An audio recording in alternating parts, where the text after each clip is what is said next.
Have you ever considered to be a corporate counsel therapist? If the answer is yes, I'm here to tell you all about the general information of this job.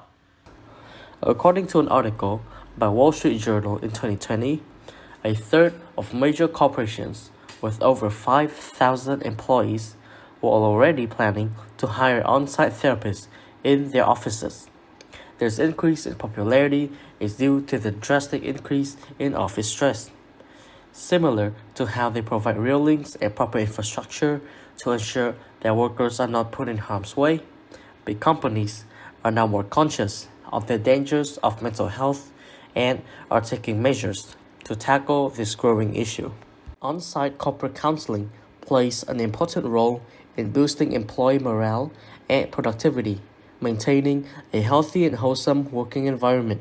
Corporate therapists are professionals who provide on site counseling and therapy to help workers in dealing with their workplace pressure and psychological burdens, ensuring their well being and comfort at work. They can either focus specifically on individual work styles, personal, emotional, and mental health, or interpersonal work, relationships, and personal coaching. Although their work is similar to other branches of therapy, they hold a key duty in bringing to light a problem that's been left unnoticed for far too long, making this line of work of great need and of even greater potential.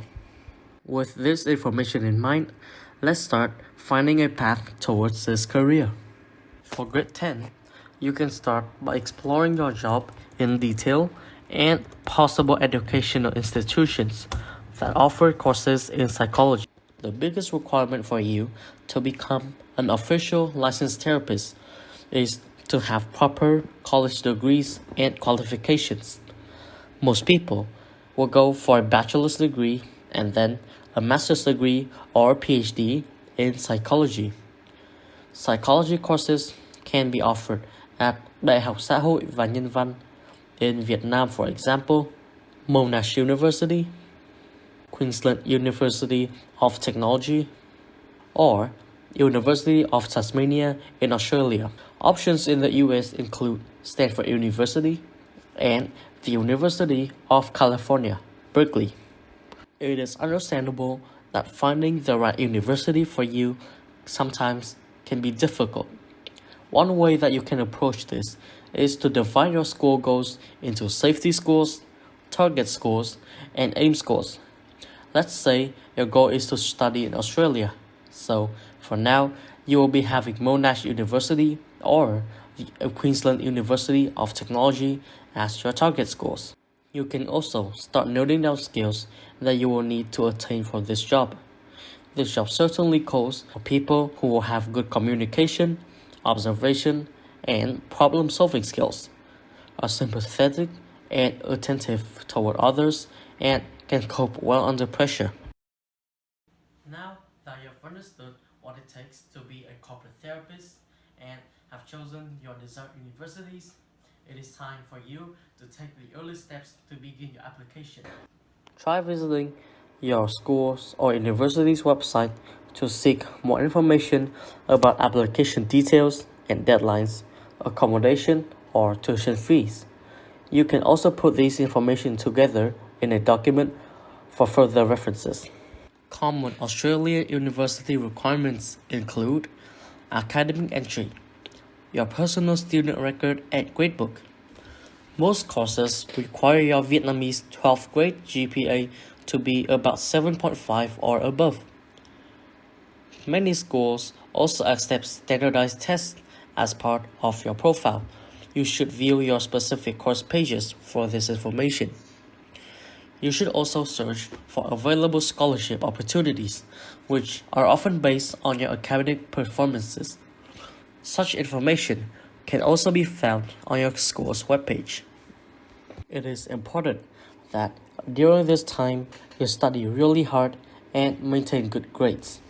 If you haven't already, try revising and taking standardized tests such as IELTS or SAT as well. These tests will stand a testament to your English proficiency as well as your academic capabilities. Apart from these, you can also join psychology clubs available in your school and take on leadership roles to gain more knowledge and experience. Fast forward to the final year of high school, and all you need to do is to finish up and submit your university application, keep up with your extracurricular activities, and continue researching about colleges. Now, you have set yourself a clear path towards university and ultimately towards your career choice.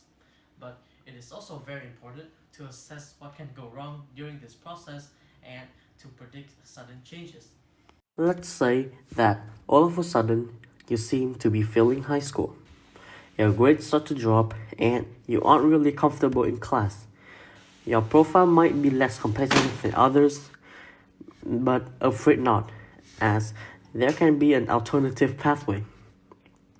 Many universities offer college or foundation courses, and after dropping out of high school, you can apply for such courses, which can be less competitive and offer direct transfer to universities. Now, let's say that you have successfully finished your first 3 or 4 years at university. However, the biggest obstacle for you to become a licensed therapist is still there in front of you, your master's degree in psychology. While this can be a fast and effective way to ensure your license, we know that sometimes things can be tricky.